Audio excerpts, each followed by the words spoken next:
మహిళలకు ప్రాణహాని మహిళలపై జరుగుతున్న అత్యాచారాలను మహిళలపై జరుగుతున్న అత్యాచారాలను మహిళలపై జరుగుతున్న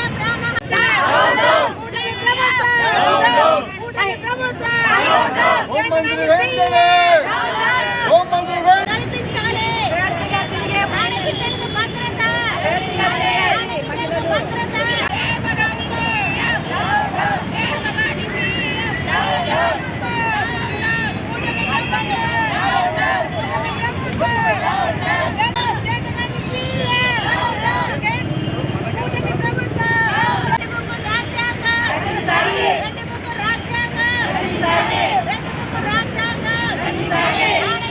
భద్రత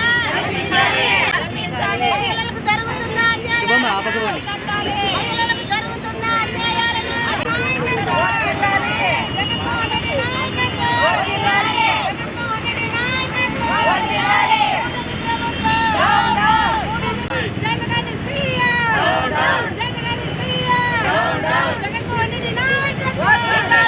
కూటమి ప్రభుత్వం మహిళలపై దౌర్జన్యాలు అరికట్టలేని కూటమి ప్రభుత్వం మహిళలపై దౌర్జన్యాలు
మనం గమనిస్తే కూటమి ప్రభుత్వం అధికారంలోకి వచ్చినప్పటి నుంచి కూడా శాంతి భద్రతలు ఏ విధంగా ఉన్నాయో రాష్ట్రంలో అందరం చూస్తున్నాం. వీళ్ళు అధికార పీఠం ఎక్కినప్పటి నుంచి నడి రోడ్లో వినుకొండలో కత్తులు తీసుకొని ఏ విధంగా ఒక వ్యక్తిని ఏ విధంగా నడి రోడ్లో హత్య చేశారో ఆ రోజు నుంచి ఈ రోజు వరకు చూస్తే ముచ్చుమరిలో ఒక పాప చంపేసి కాలువలో వేస్తే ఇంతవరకు లేదు.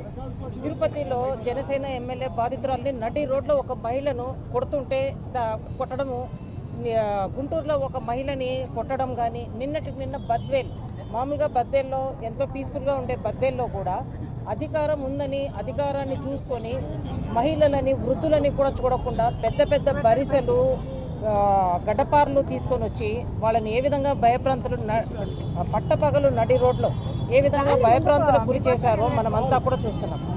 ఈ కూటమి ప్రభుత్వం అధికారంలోకి వచ్చిన తర్వాత రెడ్ బుక్ రాజ్యాంగం నడిపిస్తున్నారే తప్ప ప్రజలకు మేలు చేసే పని ఏం చేస్తున్నారు? మహిళలకు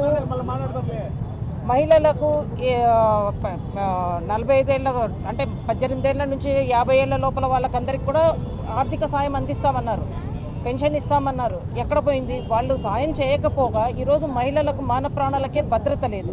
ఖచ్చితంగా మేమందరం కూడా ఈరోజు రాష్ట్రం అంతా కూడా మా పార్టీ అధినాయకుల పిలుపు మేరకు, జగన్మోహన్ రెడ్డి గారి పిలుపు మేరకు అందరం కూడా శాంతి భద్రతలు నెలకొల్పాలా, మరి ముఖ్యంగా మహిళల ప్రాణాలను కాపాడవలసిన బాధ్యత ఈ ప్రభుత్వానికి ఉంది.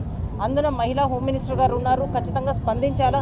ఈ విధంగా అందరి మీద ఇట్లా అరాచకాలు అన్యాయాలు జరుగుతూ ఉంటే ఏం చేస్తా ఉన్నారు? తర్వాత ఇంకొక వింత విషయం ఏంటంటే, ఎక్కడి నుంచో వచ్చి బద్వేల్లో ఆ వృద్ధ దంపతుల్ని వాళ్ళు కొట్టడం కాకుండా పోలీసు వాళ్ళు ఇద్దరి మీద కేసులు నమోదు చేశారు.